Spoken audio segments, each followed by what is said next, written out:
All right, welcome to the deep dive. We've got a really interesting stack of source material here today, sent in by one of you, a listener wanting to uh, really understand a key period in U.S. immigration policy. So today we're digging into the significant changes that happened during a recent past administration. We're talking about a 4-year stretch where, well, a lot shifted and pretty quickly. That's right. Our sources are pretty comprehensive. They cover border tactics, asylum rules, visa processing, even how enforcement worked inside the country. Yeah, the material gives us a really a granular look at these policies. Our goal here is just to walk through what these sources tell us about the changes. Focusing purely on the actions taken and the outcomes described, right? Just based on the information we have here. Exactly. We want to give you a clear picture of this era as presented in these documents. Perfect. Think of this as like your guide to getting a handle on the core shifts described in this stack. Let's jump right in. Okay.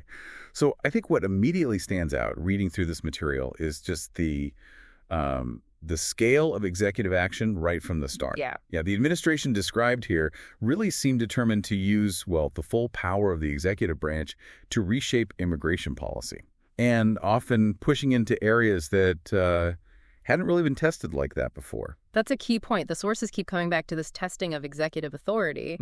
And we see how courts, initially anyway, acted as a pretty significant check, blocking quite a few early initiatives. Right, but then the sources point to a kind of turning point, especially around 2019. It seems like the administration's legal arguments started gaining more traction, particularly in the higher courts. Okay, so the legal landscape was definitely evolving. The sources actually detail specific instances where appellate courts and even the Supreme Court overturned earlier injunctions that had stopped policies. Yeah, exactly. The material mentions, for example, the transit country asylum ban.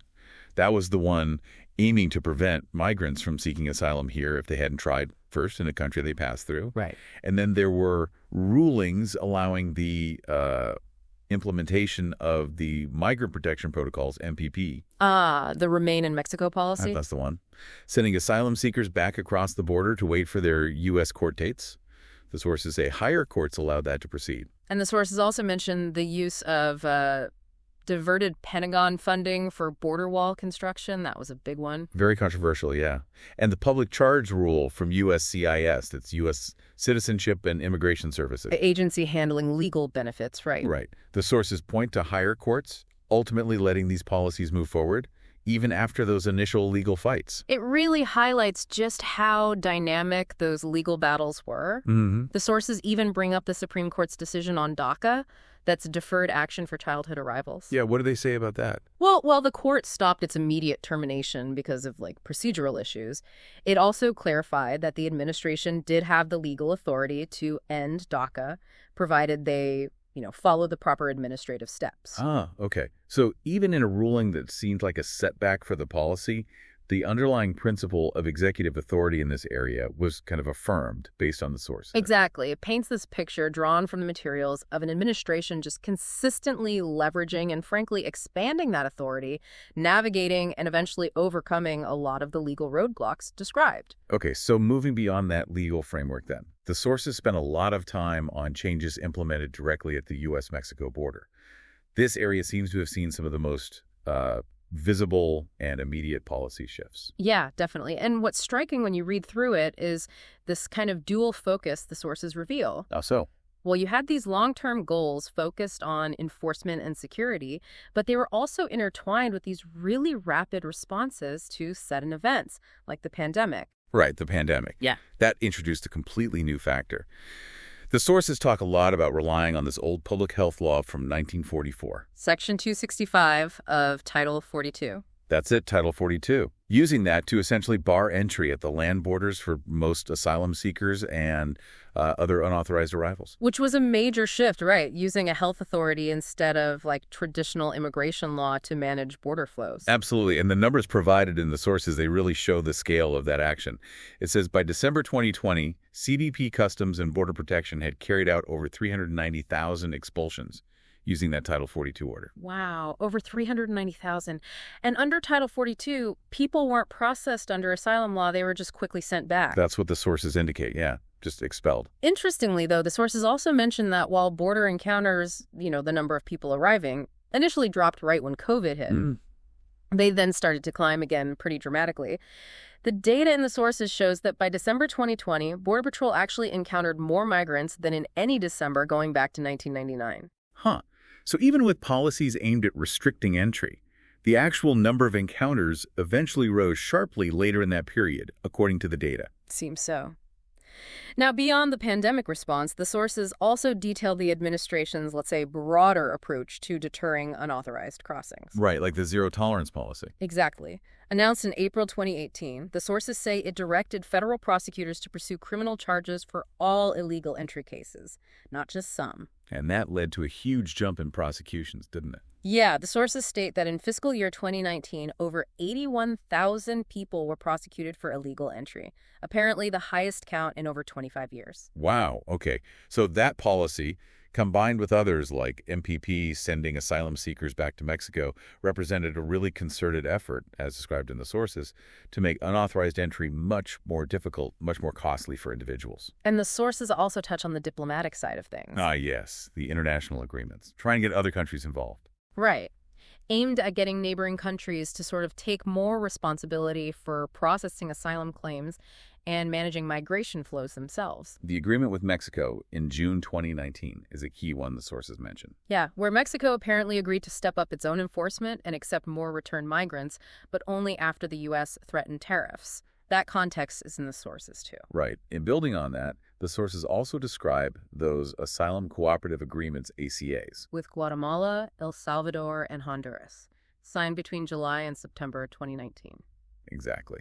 And those agreements, according to the sources, allowed the U.S. to send certain non-Mexican asylum seekers who arrived at our southern border to seek protection in those Central American countries instead. So another layer of strategy described in the sources to kind of shift where asylum processing happens, moving it away from the U.S. border itself. So you see this, multifaceted approach at the border described in the materials. Using public health law during COVID, boosting criminal prosecutions for entry, sending asylum seekers to Mexico, making deals with Central American nations. It's a picture of rapid, comprehensive action, all drawn from these sources. Okay, so now if we shift focus a bit away from the immediate border and look more at the broader immigration system, the sources show changes were also happening that affected legal pathways, visa processing, eligibility criteria for people seeking status within the U.S. Yeah, this is where policies started to directly impact individuals applying for visas or benefits through the established legal channels. The sources spent a good amount of time on the public charge rule changes. Right, the public charge rule, which basically allows the government to deny a green card or visa if they think someone is likely to become primarily dependent on certain government benefits down the road. Exactly. And the sources describe how guidance changed back in 2018, encouraging consular officers overseas to consider, a broader range of potential factors when looking at visa applicants under this rule. And then came a separate formal regulation in 2019. Right, mirroring the changes USCIS made for applicants already here. It applied the same expanded criteria to people applying for immigrant visas outside the U.S. The sources note this made the criteria tougher, considering more types of benefit usage as potential negative factors. Okay. And alongside that, the sources mention changes affecting fee waivers for immigration applications. Yeah, as of October 2019, according to these documents, just receiving a means-tested public benefit wasn't enough on its own anymore to qualify for a fee waiver based on income. So it made it a bit harder to get fees waived based on benefit receipt alone. Seems so, though the sources say other ways to qualify based purely on income or financial hardship remained. But eliminating that benefit receipt as a direct path was a notable change mentioned, although, like other things, this specific change faced court challenges too. Got it. Then, of course, the pandemic threw a huge wrench into everything, especially global visa processing. The sources really highlight that disruption. Oh, massively. Routine visa services at U.S. embassies and consulates basically shut down in March 2020. And the impact was immediate, looking at the figures in the sources. A 35% drop in visas issued just between February and March 2020. And then a staggering 94% decrease between March and April 2020. Just fell off a cliff. Wow. And the sources indicate that even by early 2021, many diplomatic posts still weren't back to full capacity for routine visa stuff. The sources also mentioned some, temporary adjustments during the pandemic. Yeah, like expanding eligibility for interview waivers for certain non-immigrant visa renewals in August 2020. Right, allowing some people whose visas had expired within the last 24 months instead of just 12 months to potentially renew without an in-person interview. A temporary measure, the sources note. And looking even broader, policy-wise, regarding who could enter, the sources mention internal discussions and reports. Like a State Department memo that was cited, apparently considering adding 36 countries, including 25 African nations, to a travel ban list. So even if not fully implemented during the period, the sources show it was under consideration, suggesting a focus on potentially restricting entry from certain regions. So for legal pathways, the sources detail these stricter public charge criteria, changes to fee waiver rules, huge pandemic disruptions to visa processing, and these discussions around expanding travel restrictions. It shows a general tightening, based on this info, across various legal routes for entry and status adjustment. Okay, finally, the sources don't just stop at the border or external entry. They also give us details on shifts in internal immigration enforcement and changes to the actual machinery, the processing systems within the United States itself. Right. This part of the source material looks at how enforcement priorities and methods shifted away from the border. Like the focus on so-called sanctuary cities. Exactly. The material cites reports describing actions like deploying elite tactical agents from CBP, increasing surveillance in those specific areas in early 2020. And importantly, the sources also describe changes aimed right at the immigration court system and the agencies handling the cases. Yeah, starting back in April 2017, there were changes to how immigration judges were hired. The sources suggest this was intended to speed up case processing and gave more influence to political appointees within the Justice Department. Okay. And there were proposed rules later on, too. Yes. Late in 2020, the sources mentioned proposed rules that would have limited immigrants' ability to file motions to reopen or reconsider their cases after a decision. And made it harder to get stays of removal, basically delaying deportation. Right. Those changes, as described, seemed aimed at streamlining the court process and potentially speeding up deportations. And what about detention? Any changes noted there? The sources mentioned some practical adjustments during the pandemic, like ICE, that's Immigration and Customs Enforcement, suspending in-post and check-ins for their alternatives to detention programs in April 2020. Makes sense during lockdown. Yeah.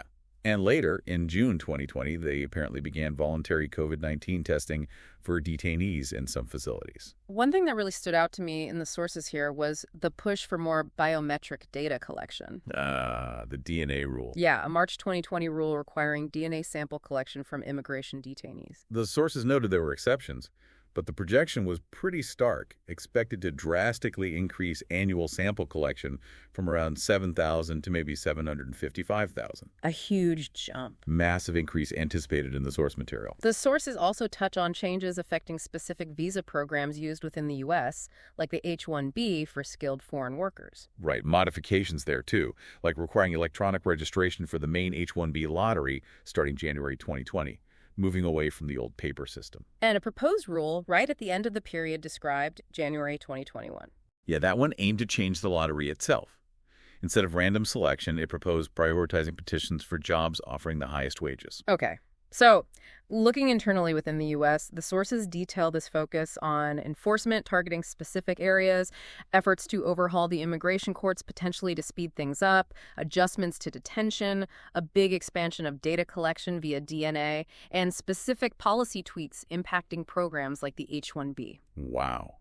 Yeah, that's a remarkable amount of policy change documented across these sources. It really is. We've seen how the administration, according to this material, leveraged executive authority, navigated legal fights, fundamentally changed border procedures with things like Title 42 and those international deals, modified criteria and processes for legal entry and status, and then revamped internal enforcement and court procedures, too. Indeed.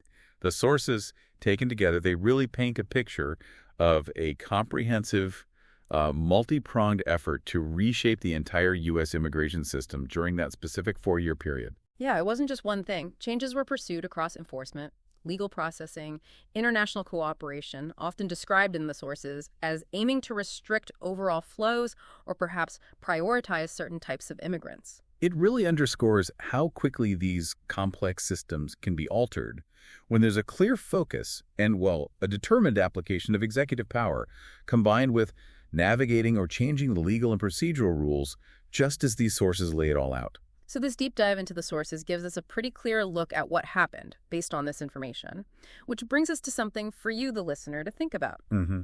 Looking at how all these policies connect from the border actions and legal entry rules to the internal processes, what do the details in these sources suggest to you about the overall priorities that might have been guiding these changes during this specific period? Yeah, something to consider as you process all this information from the sources.